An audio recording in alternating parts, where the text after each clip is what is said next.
Qué bueno que es estar nuevamente considerando una nueva porción del Pentateuco, como lo venimos haciendo hace unos 5 años más o menos, cada semana.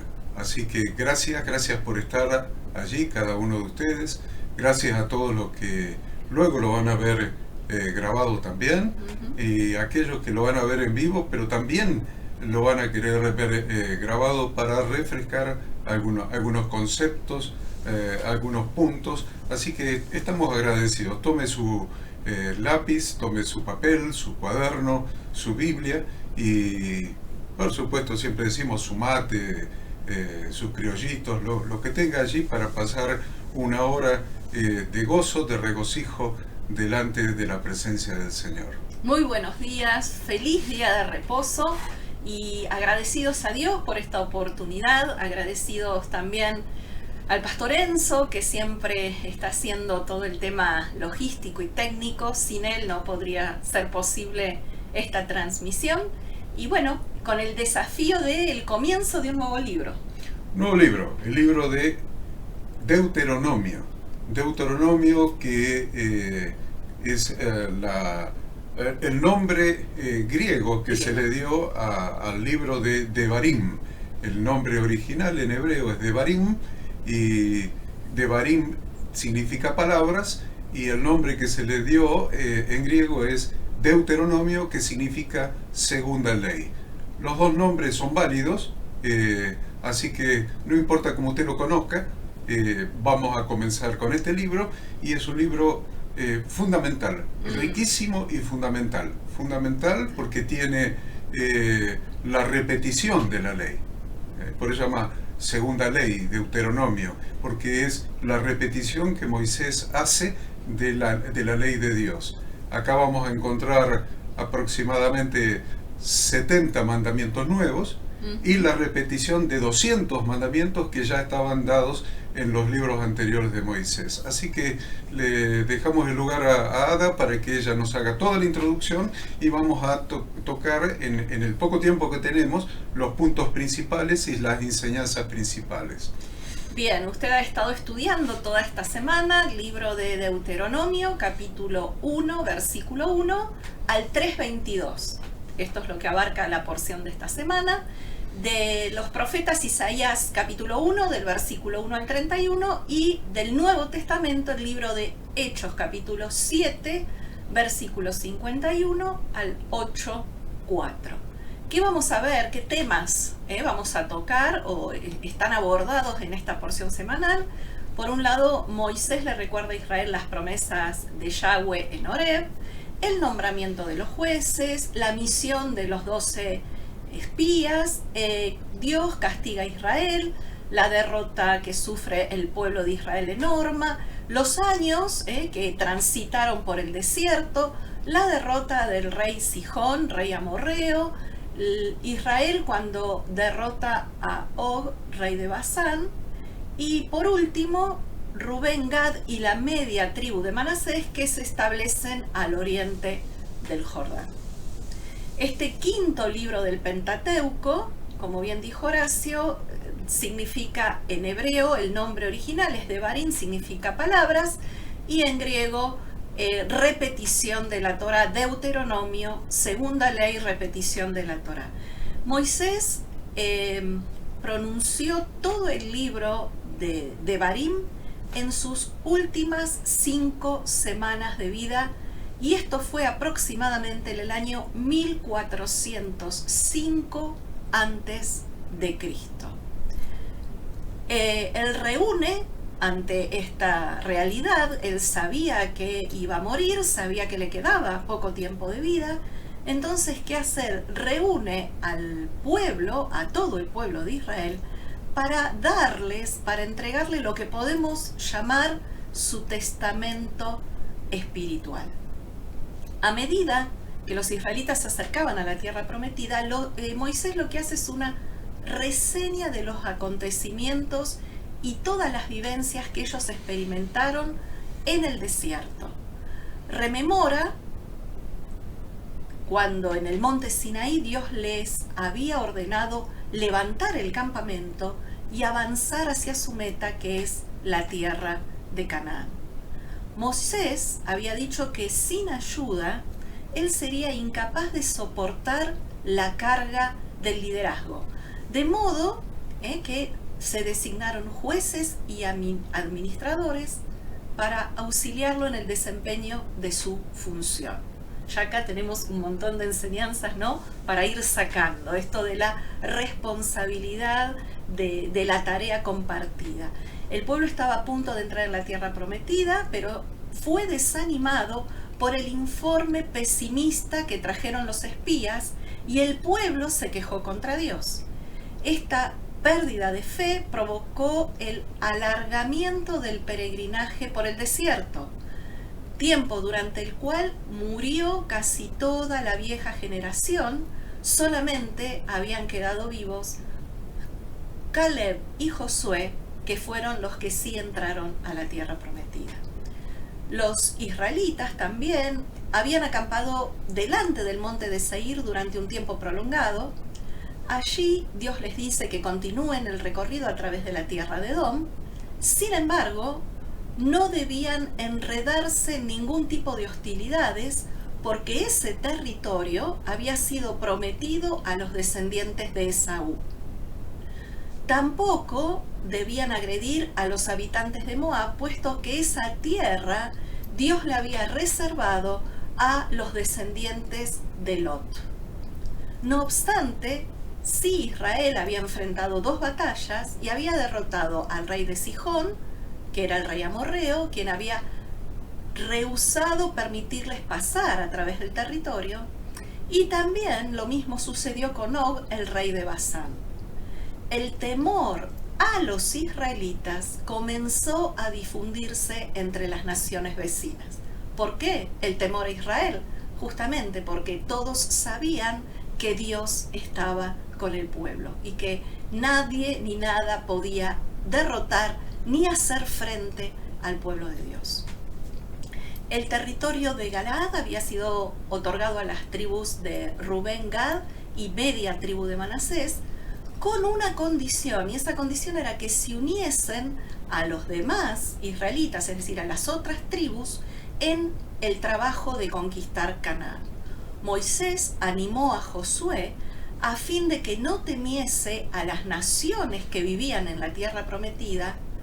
¿Por qué? Porque Dios iba a estar con él, como estuvo con Moisés, iba a estar con Josué. Devarim es una reafirmación de la Torá que se dio en el monte Sinaí, en las llanuras de Moab. Se diferencia de los otros 4 libros de la Torá, de manera que no recopila las palabras dictadas por Yahweh Dios directamente, sino que contiene las palabras transmitidas a través de Moisés. Por lo tanto, este libro es una repetición y explicación por medio de Moisés. Por eso el libro comienza en Deuteronomio 1:3. Estas son las palabras que Moisés habló a todo Israel. Estas son las palabras que Moisés habló a todo Israel. Son palabras de Yahweh por medio de Moisés, como está escrito ahí en el versículo 1:3. Moisés habló a los hijos de Israel conforme a todas las cosas que Yahweh le había mandado acerca de ellos. La base para este libro, para Devarim, ya estaba establecida en los 4 primeros libros. Estos 5 libros, el conjunto, que reciben el nombre de Torá, son a su vez el fundamento para el resto de todas las escrituras. Interesante, ¿no? El fundamento para todas las escrituras. Tenemos una enseñanza donde establecemos el orden de prelación de las leyes del reino de Dios. Es un reino, es una nación. Vosotros sois linaje escogido, real sacerdocio, nación santa. El hecho de que mencione la palabra nación habla de un reino, de una nación. Toda nación tiene su legislación. No hay nación en la que se viva sin leyes. Entonces, en el estudio, que usted lo puede buscar, o si no nos avisa y se lo mandamos,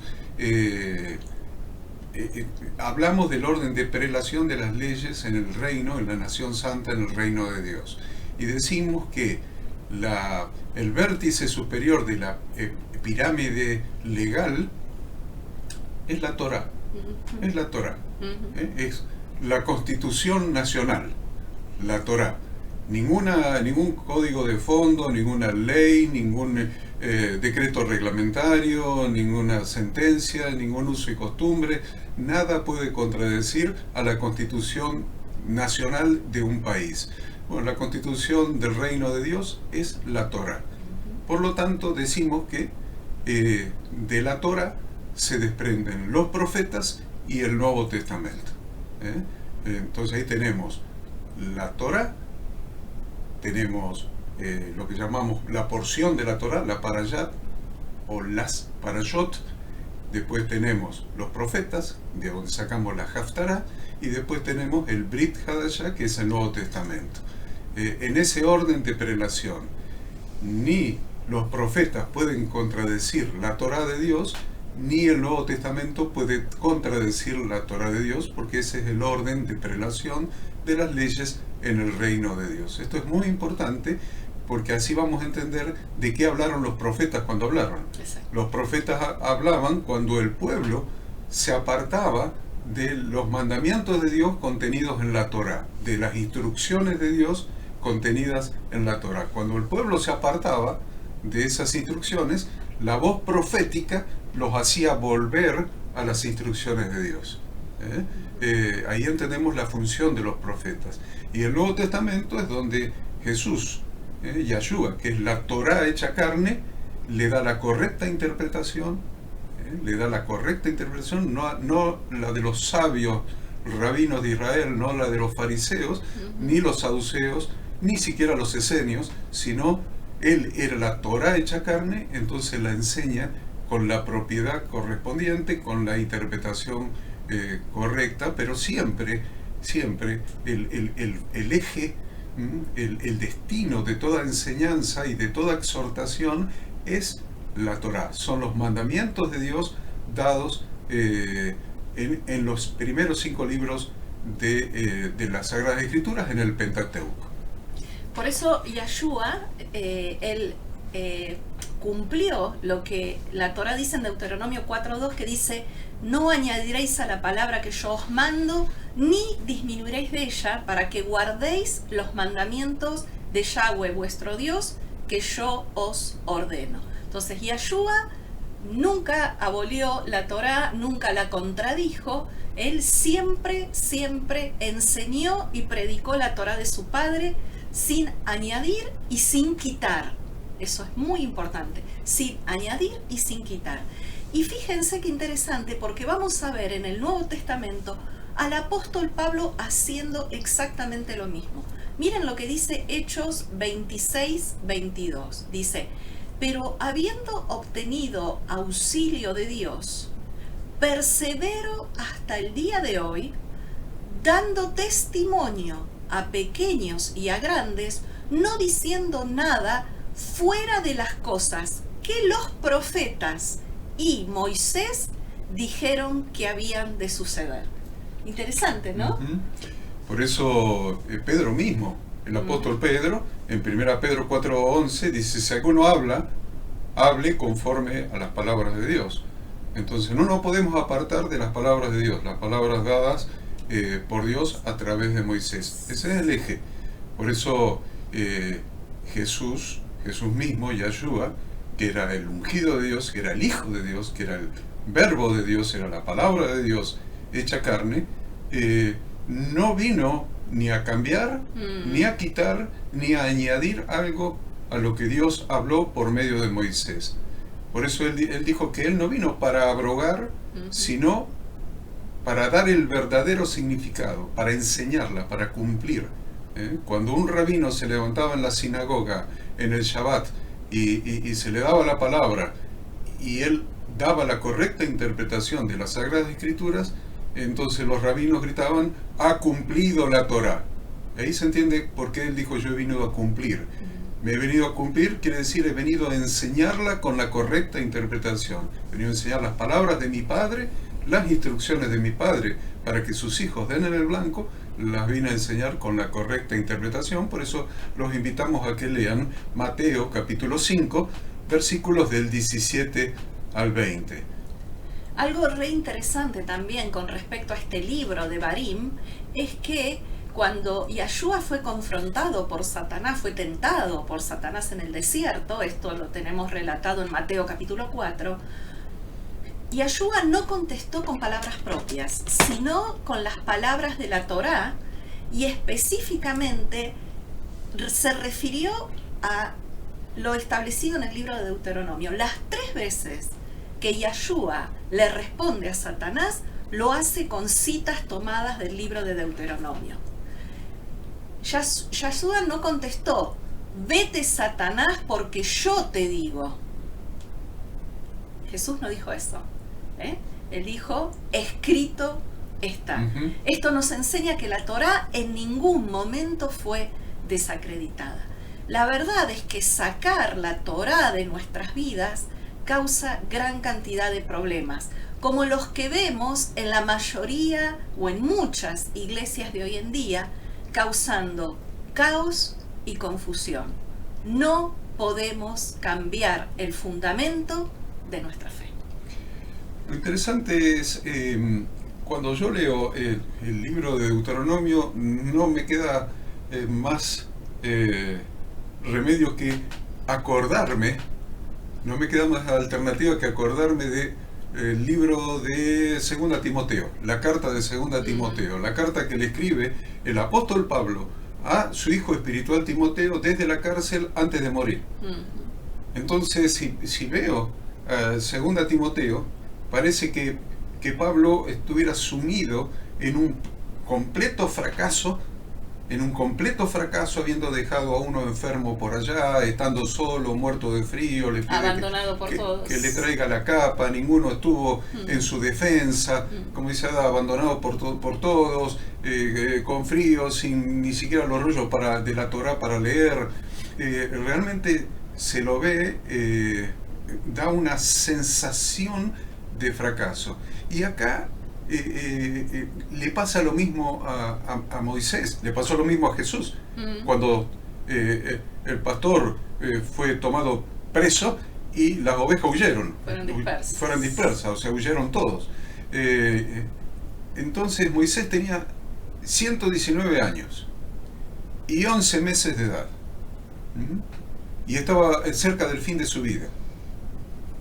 Y miren las cosas que le pasaban. Dios le había dicho que no iba a entrar a la tierra hacia la cual había conducido a su pueblo durante 40 años. El pueblo lo había criticado todas las veces que se le había ocurrido. Lo criticaban se quejaban por las instrucciones que les daba, porque era muy duro, porque querían agua, querían pan, porque él a veces lo acusaban de que era tan duro que la gente se moría por culpa de él, y que el castigo de Dios venía por culpa de él, y se quejaban y lo criticaban, y su hermana y su hermano habían fallecido, Aarón en el monte de Or, y después Miriam, y sabía que ninguno de sus hijos, de los 2 hijos que menciona la Escritura, ninguno serían sus herederos en el liderazgo, y su vida, la verdad, parecía que había llegado a un final trágico, un completo fracaso, sin llegar a destino, y que sus aspiraciones no se cumplieron. La pregunta es, la primera enseñanza: ¿qué haríamos nosotros en semejante situación? ¿Qué haríamos nosotros en semejante situación? La de Moisés, la de Yahshua y la del apóstol Pablo.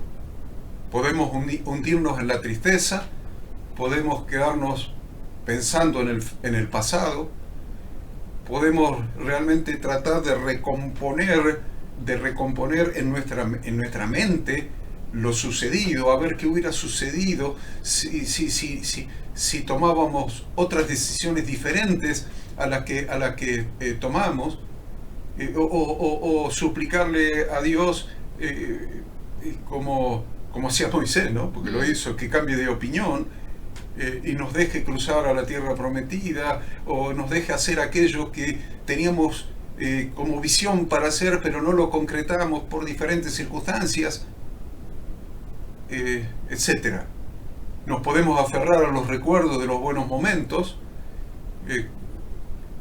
cuando el pueblo y Miriam entonaron el cántico en el Mar Rojo, cuando estuvieron al pie del monte Sinaí y la gloria de Dios se manifestó, cuando construyeron el tabernáculo y la gloria de Dios llenó el tabernáculo. Qué complejo que es a veces la situación del siervo de Dios cuando ha hecho lo que Dios le mandó a hacer y ha cometido, evidentemente, errores, porque no dejamos de ser seres humanos, y a toda acción corresponde una reacción. Todo lo que se siembra es lo que se recoge. Entonces, en nuestra vida hay siembras, como en la vida de Moisés, que han sido muy productivas, que han dado mucho fruto, y el pueblo está a la puerta de la tierra prometida por entrar, y otras que nos duelen, porque hay cosas que no han salido bien. Muchos han muerto en el camino por diferentes circunstancias. Algunos se los tragó la tierra porque se rebelaron contra la autoridad, otros los mordieron las serpientes y se murieron por la mordedura de la serpiente, otros murieron por rebeldes ahí en el desierto, y no pudieron llegar ni siquiera a ver la tierra prometida, por lo menos Moisés la vio, etcétera. Los que adoraron el becerro de oro. Y algunos, en lugar de seguir la visión que Dios transmite a través de su siervo, se ponen a adorar al becerro de oro. Algunos, como le pasó a Korah, o en ese momento a Miriam y a Aarón, dice, ¿por qué tenemos que seguir a este líder? ¿Por qué a este líder si nosotros también podemos ser líder? ¿Acaso Dios va a hablar solamente por él? Puede hablar por nosotros también. Y se olvidan de que Dios habló a través de él al faraón, a ellos, y dio la Torá a través de Moisés. Se olvidan de todo. Y entonces a Moisés podía haber tenido esa sensación de no haber concretado lo que Dios le mandó que hiciera. Entonces se podría haber sentido fracasado. Sin embargo, Moisés no fracasó. Anote esto: Moisés no fracasó. Todo aquel que pone su corazón para servir a Dios, para servir a su pueblo, a su congregación, no fracasa, por más que pareciera que sí. Por eso el apóstol Pablo decía, he guardado la fe, he peleado la buena batalla. Y dice, me está reservada la corona. Me está reservada la corona. Y Moisés está vivo hasta hoy. También le está reservada la corona, pese a que murió físicamente en la transfiguración de Jesucristo, en el monte de la transfiguración. Lo vemos a Moisés. Estaba Moisés con él, hablando con él. Entonces, es muy importante que cada uno de nosotros entendamos esto. El siervo de Dios tiene que estar preparado para sembrar la buena semilla con lágrimas, con aparentes fracasos, o a veces no tan aparentes, pero sabiendo que Dios recompensa cuando uno pone la mano en el arado para sembrar la buena semilla, para llevar al pueblo hacia una visión, hacia la tierra prometida. Moisés estaba viendo la tierra prometida y esa era su visión. Hacia ahí llevó al pueblo. Por eso Dios le dijo, esta es tu visión. Subí al monte y yo te la voy a mostrar. Mírala. No la viste antes, en Egipto no la veías. Durante estos 40 años no la viste, pero tenías en tu corazón una visión. Ahora subí al monte que te voy a mostrar la visión. Ahí está. Mírala. Siervos de Dios, Dios te ha dado una visión. Lleva la visión adelante. No importa los aparentes o no aparentes, sino reales fracasos que pueda haber en el camino, que te puedan desalentar, que te puedan hacer sentir tal vez equivocado, tal vez que elegiste las personas equivocadas, elegiste los, no sé, los líderes equivocados, lo que vos quieras. No sé, la circunstancia de cada uno en el ejercicio del ministerio. No importa lo que aparente ser. Lo que importa es recibir del Señor las palabras: bien, buen siervo fiel, buen siervo fiel. ¿Sabes por qué? Buen siervo fiel, porque te di talentos, que no los enterraste, sino que los multiplicaste para el reino de Dios y para la gloria del Dios Altísimo. Y otro aspecto que resaltaría de Moisés es que en esto que vos decís, no se centró en sí mismo. Él no se sintió fracasado o no quedó dando vuelta en su fracaso, sino que él se enfocó, esas últimas 5 semanas, el último mes de vida que le quedaba, él se enfocó en que otra vez el pueblo entendiera lo que significa ser un pueblo sagrado, ¿no? Les vuelve a repetir esa Torá. Y en este tiempo, este último tiempo, Moisés cambió de carrera, porque él ya no está en el papel de libertador, o en el papel de aquel que entregó la Torá, que obraba milagros, el intermediario, el intercesor entre Dios y el pueblo, sino que esta última etapa de su vida él se convirtió en maestro. ¿Por qué? Porque vuelve a explicar, a exponer, a dejar en claro la Torá. Moisés se transforma en el máximo educador. Por eso le cabe perfectamente en esta parashá la palabra en esta parashá y en las que siguen, en el libro de Deuteronomio, el nombre de Moshe Rabenu, Moshe Rabenu, Moisés nuestro maestro. Y esto, y lo estaba repasando hace un rato, temprano lo que íbamos a hablar, y me acordaba del pastor Enzo. Me acordaba del pastor Enzo y la reunión, varias reuniones que hemos tenido donde él me repite lo mismo. Y me repite: Horacio, a nuestra edad, y él es mucho más joven que yo, Sí. Es mucho más joven que yo, pero ya dice a nuestra edad. Bueno, ¿qué podría decir yo? Que tengo como 10 años más que el pastor Enzo. Pero él me dice: ya hemos hecho, ya hemos ido, hemos llevado al pueblo, hemos insistido, hemos visitado, hemos ido a predicar acá, a enseñar allá, a enseñar al otro lado, hemos tomado el liderazgo, hemos formado el liderazgo, hemos orado por la gente, se han sanado gente por la que hemos orado, hemos hecho, abierto nuevas plantaciones, nuevas iglesias, no le hemos ponido límite, hemos predicado a los ricos, a la clase media, a los pobres, en los lugares más inhóspitos, más insospechados, hemos bautizado gente. A nuestra edad, aprendamos de Moisés. Hoy nos hemos convertido en maestros. Es tanta la experiencia, tanta la revelación de la palabra de Dios que hemos recibido, que hoy nos hemos transformado en maestros. Igual que le pasó a Moisés, es un orden, es un orden. Entonces ahora somos maestros, ahora ya no vamos. Horacio, ya no vamos, me decía él. No gastes tu poca energía y tu salud haciendo lo que hacías cuando tenías 30, 40 años. Hoy somos maestros y estamos dispuestos a enseñar. A esos hijos espirituales que hemos levantado, esos líderes, esas personas que tienen hambre de la palabra de Dios, ya estamos para enseñar. Que vengan. No sigas sufriendo por el que no quiere.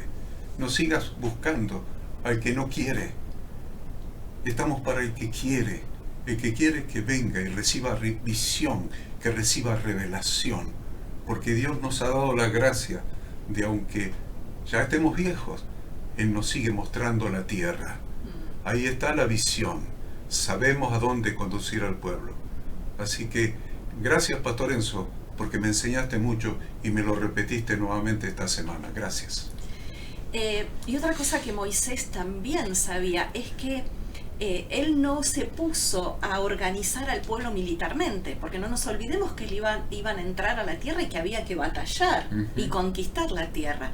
Él entendía que las batallas más importantes no son militares, sino espirituales, morales y culturales. Hoy que está tan de moda la frase la batalla cultural. Miren, Moisés ya lo sabía. Las batallas más difíciles son las que libramos en el campo espiritual, en la moral y en la cultural. Una victoria espiritual cambia vidas, las transforma totalmente. Sí. Es que qué bueno que esta parasha me encanta, pero me encanta porque, miren, tenemos dos extremos. Siempre hemos tenido en la iglesia cristiana dos extremos. Aquel que se ajusta al modelo bíblico de estudiar la palabra de Dios, que es el modelo que hay en todo el Antiguo Testamento y en el Nuevo Testamento de cada Shabbat, estudiar. Y el otro extremo que es el emocionalismo puro, pura emoción, puro milagro, puro emocionalismo. Y realmente lo que vemos es que el Espíritu Santo no está para el emocionalismo, sino para hacer revelación la palabra de Dios y darla en nuestra mente y escribirla en nuestro corazón. No obstante, vemos en los primeros discípulos el denuedo, que cuando oraron, después que les fue prohibido y que fueron castigados y demás, oraron para que con denuedo, y ahí hay emoción, ¿ven? En el denuedo hay emoción, y el Espíritu Santo volvió a llenarlos cuando oraron para que con denuedo predicaran la palabra de Dios. Entonces, tenemos la combinación exacta. ¿Para qué queremos la llenura del Espíritu Santo? ¿Para sentir emoción?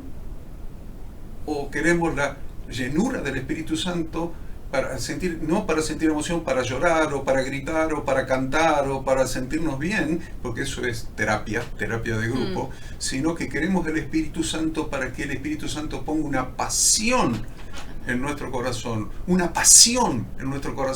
para predicar con denuedo la palabra de Dios? Esto es muy importante, muy importante, porque a veces confundimos esto.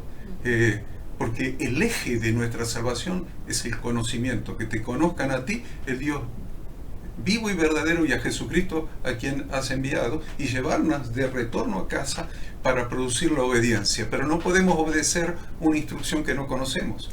Por eso es tan importante conocer la palabra de Dios y saber hacia dónde vamos. No vamos a quedarnos en el desierto, no vamos a quedarnos con las glorias y las batallas parcialmente, ¿no? La parcialidad de Sehón y de Og, dos reyes amorreos derrotados, y nos quedamos. Y uno era gigante, tenía una cama que medía 4 metros de largo por 2 metros de ancho, y era de hierro porque las de madera no lo aguantaban. Era un descendiente de los gigantes, los Nefilim, Og, y fue derrotado. Y entonces derrotamos a Og. Mira, plantamos una iglesia.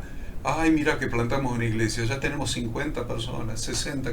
Gloria a Dios, ya derrotamos al gigante. No te quedes con la derrota de los gigantes, porque todavía no entraste en la tierra prometida. Hay un camino por recorrer y una tierra por alcanzar y una nación santa que edificar sobre la base de las instrucciones de la palabra de Dios.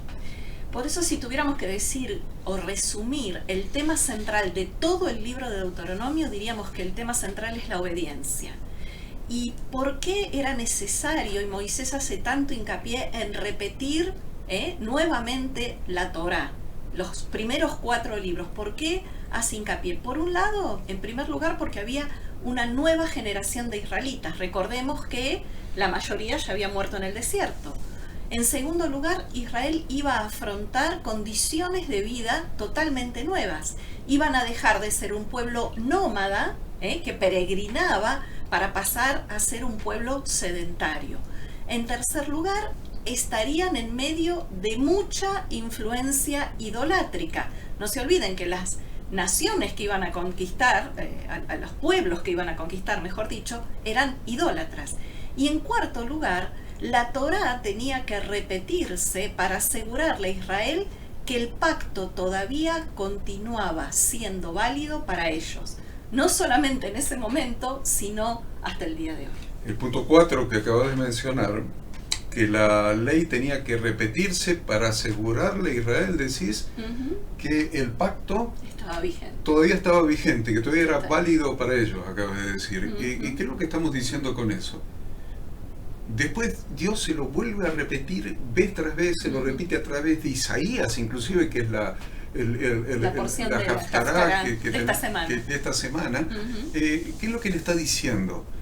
Le está diciendo que su permanencia en la tierra prometida dependía de la fidelidad con que observaran los mandamientos, preceptos e instrucciones de Dios. Escucha lo que dije. Su permanencia en la tierra prometida dependía de que obedecieran los mandamientos de Dios. Y nosotros pensamos que esto es broma. No es broma, es algo serio. Venimos al Señor, entramos al camino a través de Yahshua, del sacrificio de Jesucristo en la cruz, pero hay un camino que recorrer. Y nuestra permanencia en el camino depende de la obediencia a los mandamientos de Dios. Entramos por Yahshua, por gracia, sin obras, para que nadie se gloríe, por medio de la fe, pura gracia, entramos. Ahora, vas a permanecer en el camino de Dios si realmente obedeces los preceptos de Dios. ¿Qué quiere decir esto? ¿Por qué es necesaria la segunda ley? ¿Por qué es necesario repetir la ley? ¿Por qué Adam insiste, repetí vez tras vez? Y yo le digo a Adam, mira, esto lo prediqué en todas las iglesias del ministerio, no sé, 50 veces. Y Adam me dice, mira, aprende de las escrituras que hay que repetir, repetir y repetir y repetir. ¿Saben lo que está haciendo Moisés? Repitiendo. Porque la permanencia depende de la obediencia. ¿Qué quiere decir repetir? Quiere decir acá esta generación de los que no se murieron todavía, esta generación que va a entrar necesita ser instruida para que haya una transformación de su ser interior. ¿Por qué? Porque han heredado una genética contaminada. Esa genética contaminada se llama... Esa genética contaminada se llama iniquidad. Iniquidad.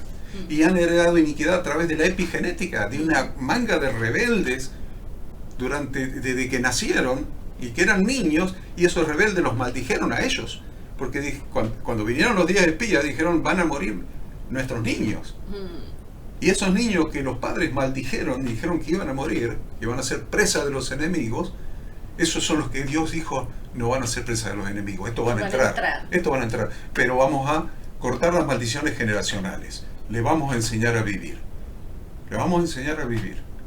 Entonces Moisés dice, ya les di la ley, ya se las di, bien, ahora se la voy a repetir.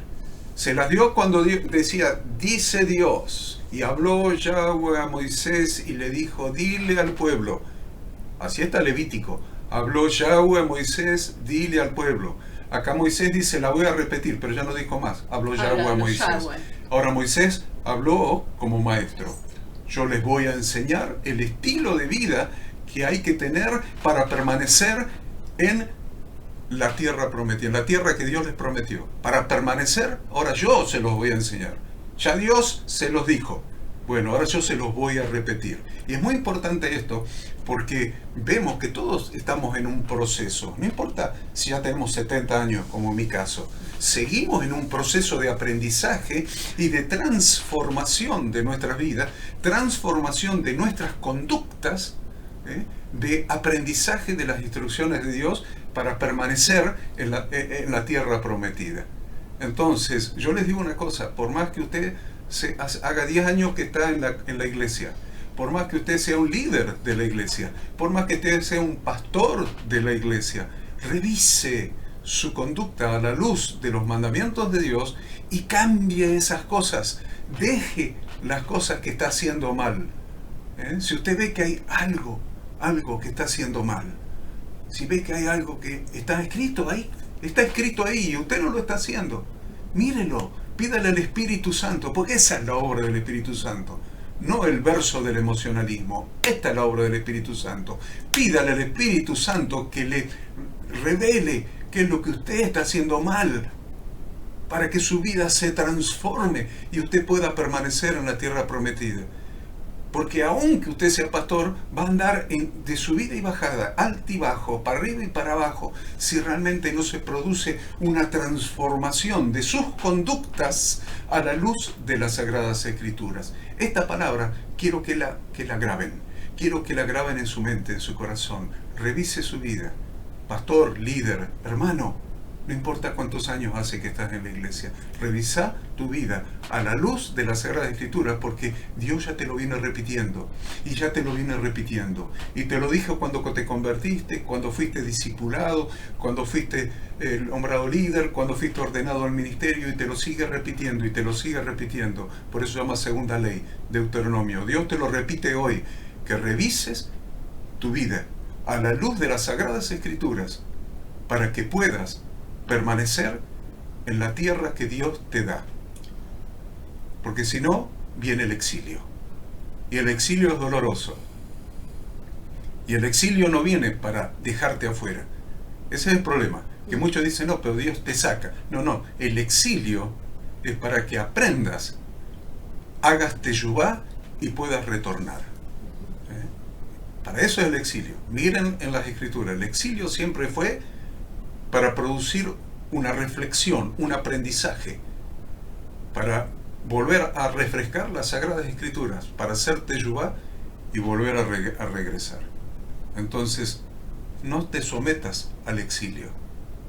Aprendamos sin sufrir. Porque como el padre enseña por la palabra, le dice al hijo lo que tiene que hacer, si el hijo no lo hace, por ahí viene un chirlo. ¿Vieron? O se da la cabeza contra la pared. O lo deja que se dé la cabeza contra la pared.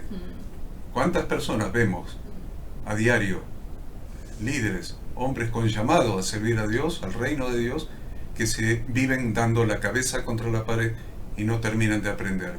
Hoy es el tiempo, y es un tiempo donde el Espíritu Santo está descendiendo sobre toda carne, pero para esto, para confrontarte y transformar tu vida.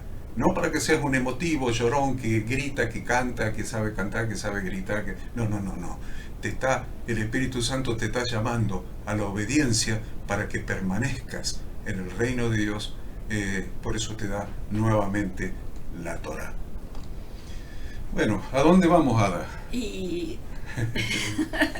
Bien, estamos complicados con el tiempo. Bueno, básicamente yo podría decir, si te parece, que los 3 primeros capítulos que estamos estudiando del libro de Deuteronomio, estos 3 primeros libros hacen este repaso, ¿no?, de el deambular por el desierto. Sería como un resumen, y la manera en que Moisés lo hace, porque en realidad Moisés repite, pero también exhorta y también les recuerda las cosas que hicieron mal. Otra gran característica de los líderes, ¿no? Moisés no mencionó los pecados que ellos cometieron de manera explícita, sino que miren qué estratégico que fue. Él fue nombrando sitios geográficos y referencias para aludir a esos pecados que el pueblo cometió. Eso es muy interesante también, esta estrategia que él usa. Él nos enseña, como líder, cómo se debe hacer notar los pecados y las faltas sin lastimar a las personas. Ellos no dijeron, ustedes hicieron esto. No. Él les dice, cuando salimos de tal lugar y fuimos a tal otro lugar, y ahí se acuerdan que pasó tal cosa. No. Tuvo sensibilidad, y esto es algo que el líder no puede perder, un padre espiritual tampoco puede perder, ¿no? Poder exhortar, poder corregir, pero siempre desde el amor. Dios prometió a Moisés que iba a levantar un profeta igual que él. Sí. Y ese profeta es Yahshua el Mesías. Yahshua el Mesías, Jesucristo. Ese es el profeta igual que Moisés. Y miren lo que hizo Moisés acá. Moisés explicó la Torá en Deuteronomio, pero indicó que debían seguir estudiándola. Aún los reyes tenían que leerla una vez por año. Sí, y tenían que escribirla, algunos. Transcribirla. Entonces, indicó que debían seguir estudiándola. Su intención era mostrar que, dado que Moisés no los iba a acompañar en el futuro, tenía la necesidad, miren lo que tenía, a ver si ustedes tienen esto, siervos de Dios, tenía la necesidad de enseñar y advertir a la nación mientras aún estaba con vida, para prepararla para cuando ya él no estuviera.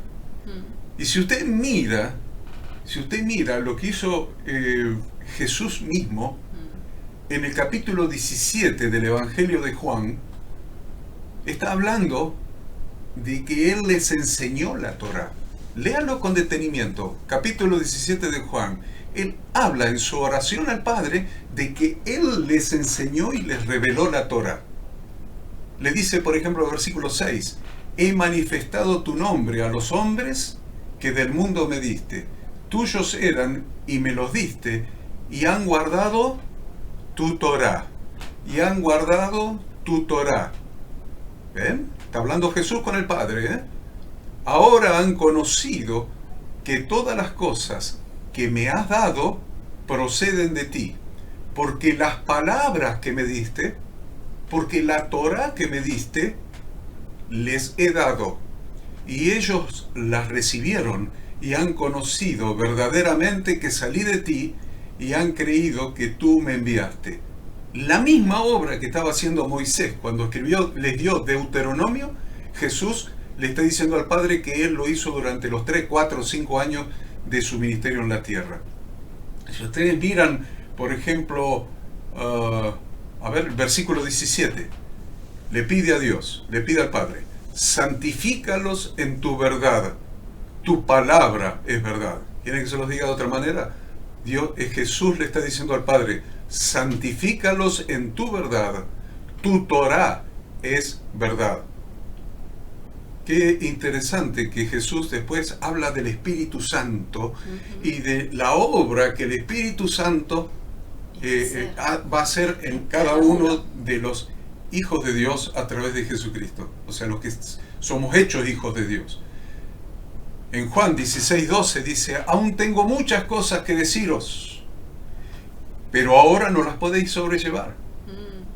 Tengo muchas cosas de la Torá todavía que les puedo revelar. Muchas cosas, muchas riquezas de la sabiduría de mi Padre que están en la Torá, que todavía se las podría revelar, pero ustedes no la pueden sobrellevar todavía. No están preparados. No están preparados. Pero cuando venga el Espíritu Santo, el Espíritu de verdad, el Espíritu de verdad, el Ruach HaKodesh, ahí está, el Espíritu de verdad, Él os guiará a toda la verdad, porque no hablará por su propia cuenta, sino que hablará todo lo que oyere y os hará saber las cosas que habrán de venir. Él, el Espíritu Santo, me glorificará, porque tomará de lo mío y os lo hará saber. Todo lo que tiene el Padre es mío, por eso dije tomará de lo mío y os lo hará saber. Es muy, muy, muy importante esto, porque Moisés no los preparó para la guerra. No habló de la organización militar que tenía que tener el pueblo. No dijo que se van a formar así, y los lanceros van a ir primero, y los que tiran la flecha van a estar atrás, y los con espada acá, y los de a caballo no estrategias humanas. Y los camellos, y los elefantes. No habló de asuntos militares acá. Acá habló de su relación con Dios. Su relación con Dios. Le diría más, sus deberes, dice Ada. Ada dice sus deberes para con Dios. Quería que el pueblo entendiera la importancia de prestar atención a sus palabras y no sentirse confiado en que su propia fuerza, su propia organización le iba a garantizar el éxito futuro. Por eso hoy en día vemos tantos creyentes muy preocupados por hacer guerra espiritual en el campo del enemigo. Sin embargo, la Biblia nos enseña que si nosotros estamos en obediencia a las instrucciones de Dios, obedeciendo su palabra y cumpliendo nuestra misión en la tierra, Dios es nuestro escudo protector. Dios es nuestro escudo protector. Por eso la frase Yahweh, nuestro Dios, aparece 70 veces en el libro de Deuteronomio. Yahweh, nuestro Dios. Y en el versículo 8 dice, mirad, yo os he entregado la tierra, entrad y poseedla. Porque yo hice un juramento a vuestros padres, Abraham, Isaac, Jacob. Yo estoy con ustedes. Yo estoy con ustedes. Entonces, ¿qué es lo importante? La estrategia, la perfecta organización de cada evento. Lo que sea, lo de acá. No. Lo importante es nuestra relación de obediencia a Dios, que eso es lo que produce la llenura del Espíritu Santo. Hoy, más que nunca, es necesario no embriagarse con vino, lo cual produce confusión, disolución, confusión. No estén confundidos. El Espíritu Santo produce claridad. Pero claridad con relación a qué? Claridad en relación con la palabra de Dios, para obediencia y para realmente estar y permanecer en la tierra prometida. Bien, avanzaría tal vez un poquito hasta el capítulo 2, si vos querés, donde habla, o no sé si querés hablar aquí de cómo eran las características de estos jueces, de los líderes que iban a acompañar a Moisés, ¿no? Acá, un poco, ahí. Qué interesante que... nombramiento de los jueces. Lo que hace Moisés es recordar el consejo que le dio Jetro, su suegro. Sí. No está acá, pero está en Éxodo. Estaba en Éxodo. Sí. En Éxodo capítulo 18. Exacto. Entonces, pero antes dice, ahora ustedes Dios cumplió la promesa que le hizo a Abraham, que van a ser como las estrellas del cielo en multitud. Ahora son una multitud, son un lío para mí, son un problema. Yo no puedo, hacer justicia, no puedo atender todos los asuntos problemáticos y conflictivos complicados entre ustedes, complicados en la congregación, en las diferentes tribus. Ahora van a entrar, prepárense porque van a entrar a una tierra, y en esa tierra van a tener un distanciamiento geográfico, ya no van a estar las 12 tribus alrededor del tabernáculo juntas con las carpas. Ahora van a ocupar una tierra, el Eretz Israel. Eretz Israel quiere decir la tierra de Israel. Entonces, ahora van a tener una extensión geográfica. Entonces Dios los prepara. Jetro le da un consejo a Moisés. Moisés lo repite acá y da las características de esas personas que pueden colaborar con Moisés. Esas características que le da. Cuando en Éxodo menciona las características, Éxodo 18. Moisés debía estar delante de Dios para recibir revelación acerca de cómo aplicar sus instrucciones. Primera cosa que le dice Éxodo. Segundo, debía enseñar al pueblo las ordenanzas y las leyes y qué hacer y cómo hacerlo. Qué hacer y cómo. A veces enseñamos qué hacer, como un discurso, pero enseñamos cómo hacerlo. Y debía escoger, según Éxodo, varones, debía escoger, esos varones tenían que ser de virtud, debían ser temerosos de Dios, debían ser varones de verdad, debían aborrecer la avaricia, y ellos juzgarían al pueblo en todo tiempo. Eso serían en la iglesia, se lo voy a traducir a la iglesia de hoy. Ellos serían los consejeros bíblicos, no consejeros. Todos los días nos vienen referencias, pero todos los días, esta semana también. Permanentemente referencias de pastores que dan consejos sobre cosas que no tienen que dar consejos. El pastor tiene que dar consejos única y exclusivamente en lo referido a lo que dice la Biblia. Lo que dice la Biblia. No se tienen que meter en cosas, en la vida de la gente, aconsejarle de cosas sobre su experiencia, sobre su sabiduría, no. Sobre negocios. Sobre negocio. A mí, a veces, yo soy contador público de diploma, de título, de matrícula en una época. Y posgrado y demás. Pero cuando en una iglesia me vienen y me dicen, pastor, usted que es contador, ¿me podría decir qué hago con esto, con aquello, con lo demás allá? Me callo la boca. ¿Saben por qué? Porque soy pastor.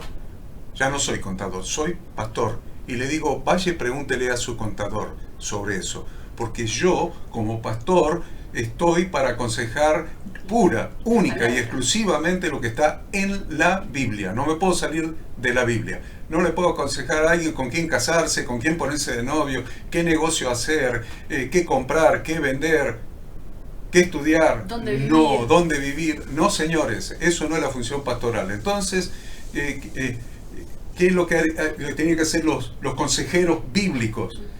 Los consejeros bíblicos, estos jueces, aconsejaban a la gente. Ahora, cuando no podían discernir un tema, lo debían traer a Moisés. Y entonces, cuando lo traían a Moisés, ellos llevaban la carga, cuando lo traían y cuando no lo traían, de todos los problemas, ayudaban a Moisés a llevar la carga. Dice, ellos llevarían la carga con Moisés. Y acá en los versículos 13 y 14, recuerda, rememora otra vez ese asunto y le dice, dadme de entre vosotros de vuestras tribus varones sabios y entendidos, expertos, para que yo los ponga por vuestros jefes. Y me respondisteis y dijisteis, bueno es hacer lo que has dicho. Y ahí habla de 5 características, acá en Deuteronomio. Recién les mencioné las de Éxodo, acá les menciono las de Deuteronomio. La primera, varones. La segunda, sabios y entendidos. La tercera, expertos, o sea, con experiencia. Con experiencia de vida. No un neófito, dice el Nuevo Testamento. ¿Vieron cuando dice no un neófito? Sí. Neófito quiere decir uno nuevo, sin experiencia. Por eso tienen que ser varones, sabios y entendidos, expertos, no neófitos. Y que reciban la delegación de autoridad. Sí. Que reciban la delegación de autoridad. Alguien te tiene que delegar, te tiene que hacer semija. Tienen que recibir la delegación de autoridad. Y quinto, tienen que ser aceptados por la congregación. Aceptados por la congregación. Por eso en el Nuevo Testamento, cuando el apóstol Pablo manda a Timoteo que vaya a ordenar pastores por las iglesias de las diferentes ciudades, sí, no fue a ordenar a los amigos para que sean pastores.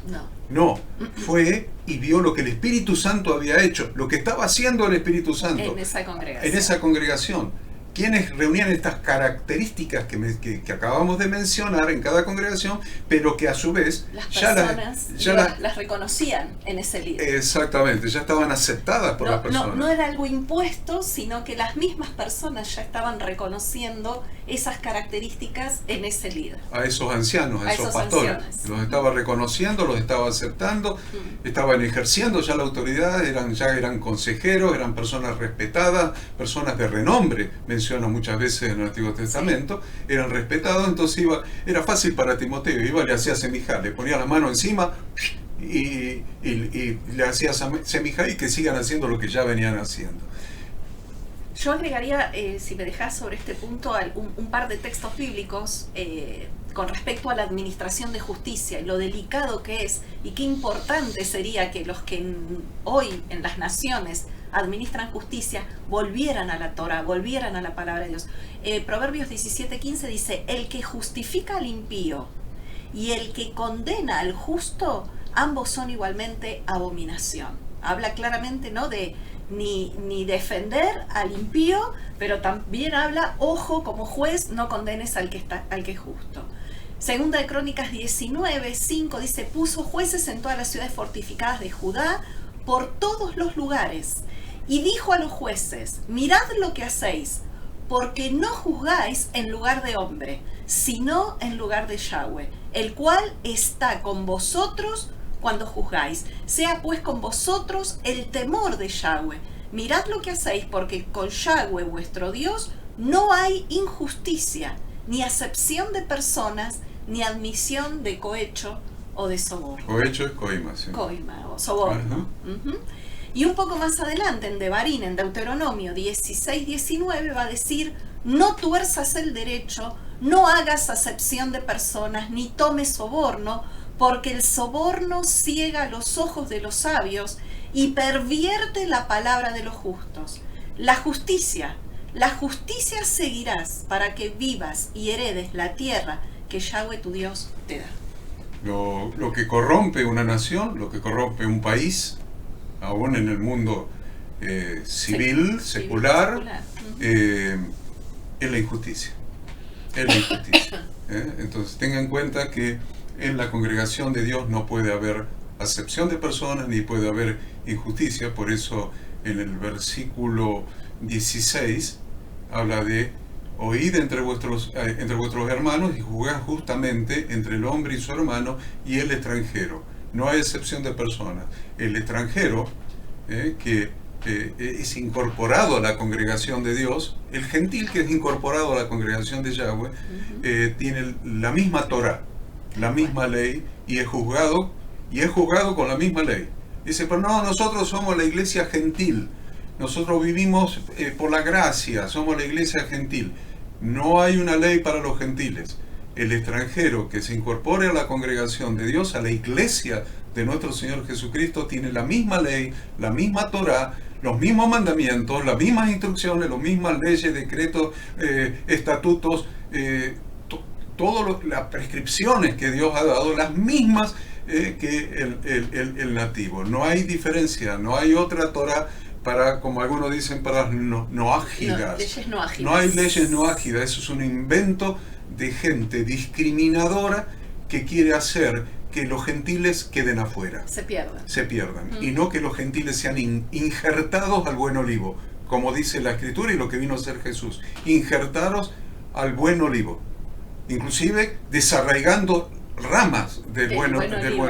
Estos que andan discriminando, diciendo ustedes tienen leyes diferentes, no ágidas, ustedes se salvan con pocas leyes. No, señores, eso me parece que van a ser, son las ramas que se están desarraigando solos para que sean injertados aquellos que a través de Jesucristo, de su redención, son incorporados al pueblo de Dios, y tengan en cuenta de que no hay leyes no ágidas, no hay leyes diferentes para los gentiles. Estamos en el capítulo 1, versículo 43, dice: y persistiendo con altivez subiste al monte. ¿Qué quiere decir? Mandaron a los 12 espías. 10 vinieron con un mal informe. 2 con un buen informe. Caleb y Josué. Sobre la base de los espías que dieron un mal informe, el pueblo se rebeló contra Dios y contra Moisés. Les vino el castigo de Dios. Entonces, cuando vieron que se habían equivocado, por sus propias cuentas, por sus propios medios, por su propio esfuerzo, sin que Dios se lo haya mandado, fueron a pelear contra el amorreo. Y subieron al monte. Y dice muy clarito el versículo 43, y persistiendo con altivez subisteis al monte. Y subieron a luchar, subieron al monte y lucharon en ese lugar que mencionaste vos al principio, no me acuerdo ahora, y lucharon contra el amorreo y perdieron, y el amorreo los persiguió y los mató. Entonces vemos aquí expresada en esta derrota. Después derrotaron a Sehón porque Dios lo mandó, a Og porque Dios lo mandó, pero arrancaron con una derrota. En Horma. La derrota de Horma. Fueron derrotados. Entonces, ¿por qué? Porque dice, persistiendo con altivez subisteis al monte. Vemos expresada la autosuficiencia en contra de la palabra de Dios. Dios es muy claro cuando habla. Está en nosotros obedecer o en su lugar interpretar. Esto es muy importante que se los diga, como para ir redondeando. Dios es muy claro cuando habla en su palabra. Dios es muy claro cuando habla en su palabra. No podemos arrancar hojas de la Biblia. No podemos decir esto era para aquella época, para otra nación, para otra época, no. El Dios del Antiguo Testamento, el Dios justo, el Dios malo, el Dios vengativo, ¿no? Y ahora tenemos un nuevo Dios, el Nuevo Testamento, que es el Dios de la gracia. Todas esas son interpretaciones humanas, productos de la altivez del ser humano que no se quiere sujetar a la palabra de Dios. Y acá está diciendo, y persistiendo con altivez subiste al monte. Vemos expresada la autosuficiencia en contra de la palabra de Dios. Dios es muy claro cuando habla, repito, está en nosotros obedecer, no interpretar, obedecer. No hemos sido llamados a interpretar, hemos sido llamados a obedecer. ¿Cuántas veces transmitimos literalmente las instrucciones de Dios contenidas en su santa palabra a alguien que luego de escuchar, luego de leer, nos responde: yo no estoy de acuerdo. ¿Cuántas veces hemos escuchado: yo no estoy de acuerdo? No solamente de hermanos de la congregación, nos ha pasado con pastores que tienen congregaciones a su cargo. Se hace notoria la altivez. Son personas que son sabios en su propia opinión, que carecen de verdadera paternidad bíblica, no tienen un padre espiritual que los guíe. Ellos son el Papa de la Iglesia Evangélica, por supuesto, pero son el Papa, se creen el Papa. Carecen de verdadera paternidad bíblica. Son incapaces de alcanzar de alcanzar la revelación y de llegar a levantar, a alzar, como hizo Eliseo, alzar el manto del Padre Espiritual. El manto del Padre Espiritual. El manto del Padre Espiritual es el manto de siervo de Dios, no es el manto de prosperidad ni de todas esas cosas que andan diciendo por ahí. El manto de siervo de Dios, alzar el manto de su Padre Espiritual, el que lo guía con sabiduría y con visión en la revelación de la palabra de Dios. Y lo tienen, y son incapaces de alzar el manto del siervo de Dios porque está gastado y viejo, ¿ve? Este viejo que sabe, pero un padre es viejo, un sabio es viejo. Lea la Biblia, lea Proverbios, a ver qué habla de la vejez. La sabiduría va relacionada con la vejez, absolutamente. Entonces son incapaces de alzar el manto del Padre Espiritual y doblarlo y golpear las aguas del mismo modo que lo hacía el Padre Espiritual, del mismo modo, no cambiando. Ahora lo hago de mi manera, porque ahora estamos en otra época, ahora tenemos las redes, qué sé yo, lo que sea, la inteligencia artificial, lo que sea. O yo sé, o soy soberbio y voy a ir porque voy a ganar.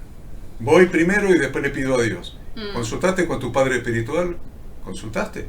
¿Estás sujeto a tu Padre Espiritual? ¿O porque tenés 10 personas más en la iglesia ahora te crees que ya no lo necesitas más? Tenés 10 personas más, ahora te independizás de tu Padre Espiritual. Es un problema, ¿no?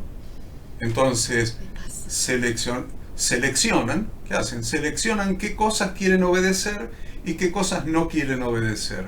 Usan sus propias armas en lugar de usar las armas del Espíritu Santo. Las armas del Espíritu Santo son la obediencia a las instrucciones de Dios. Esas son las armas del Espíritu Santo. Entonces, van a pelear con... ¿Dónde era eso que dijiste? Orma.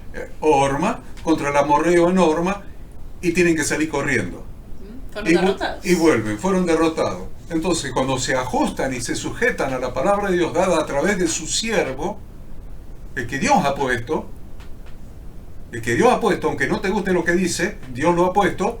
Entonces, cuando se sujetan otra vez a la palabra de Dios a través de su siervo, fueron a derrotar a Seón y a Og, el gigante descendiente de los nefilines.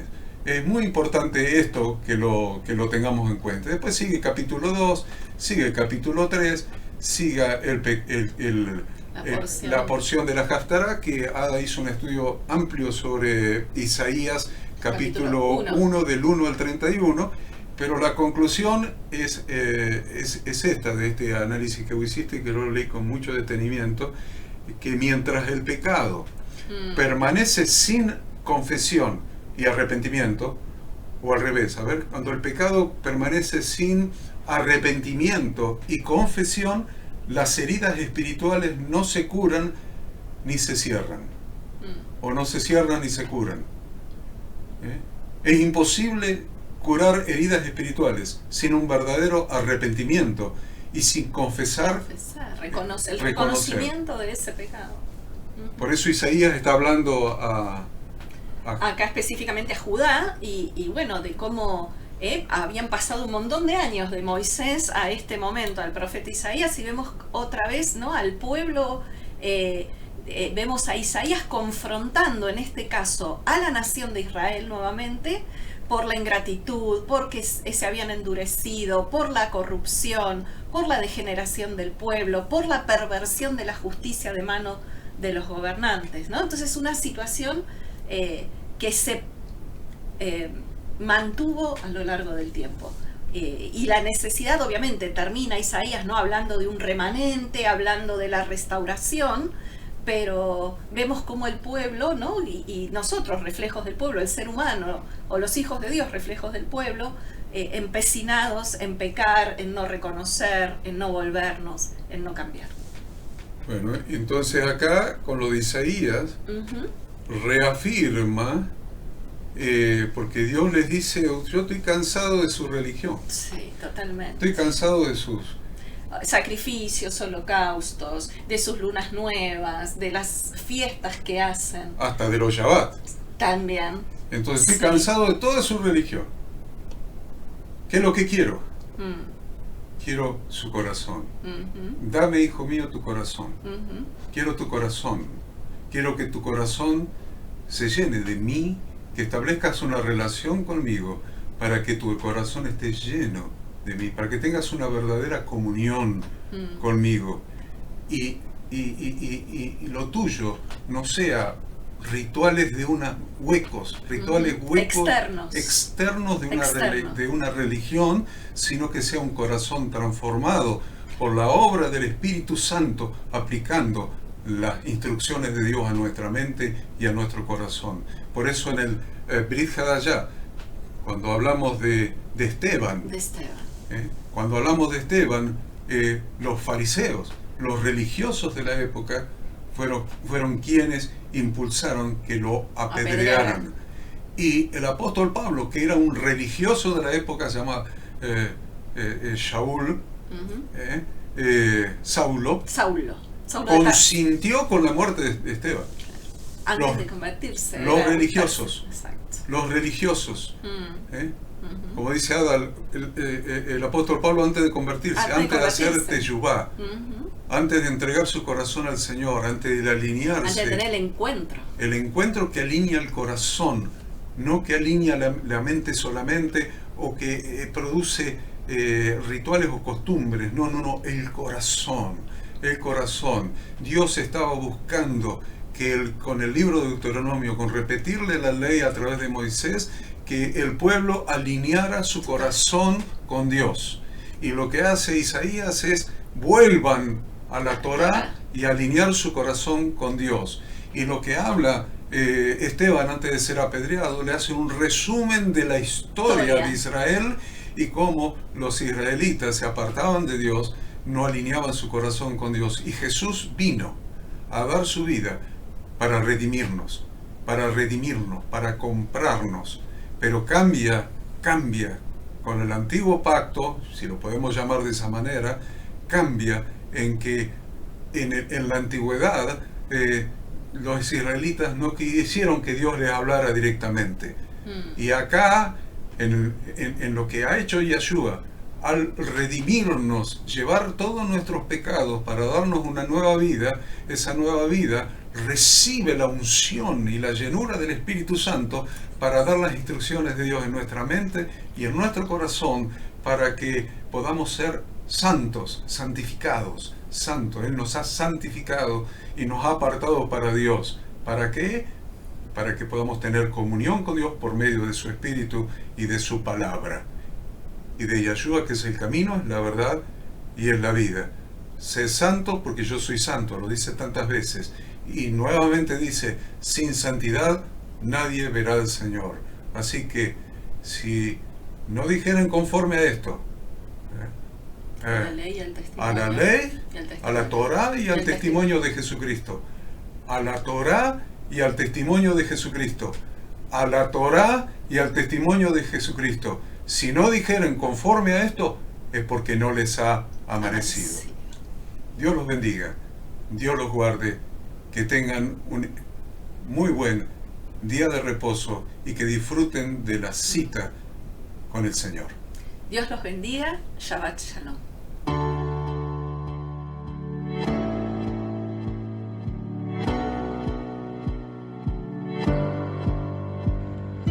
Queremos que tú también conozcas esta herramienta que durante los últimos 18 años ha sido útil para las iglesias de todo el mundo de habla hispana, capacitando cientos de siervos de Dios.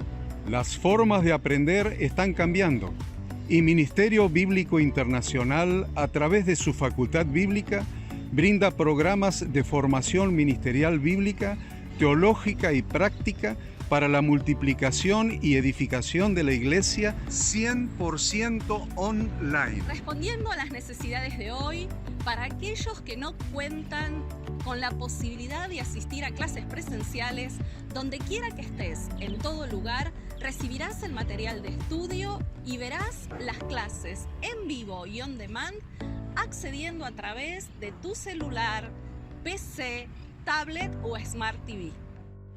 Recibe tu capacitación en las siguientes carreras: diplomado en teología para maestros de grupos de evangelismo y discipulado, licenciatura en teología pastoral, diplomado en teología y práctica ministerial para pastores, líderes y servidores.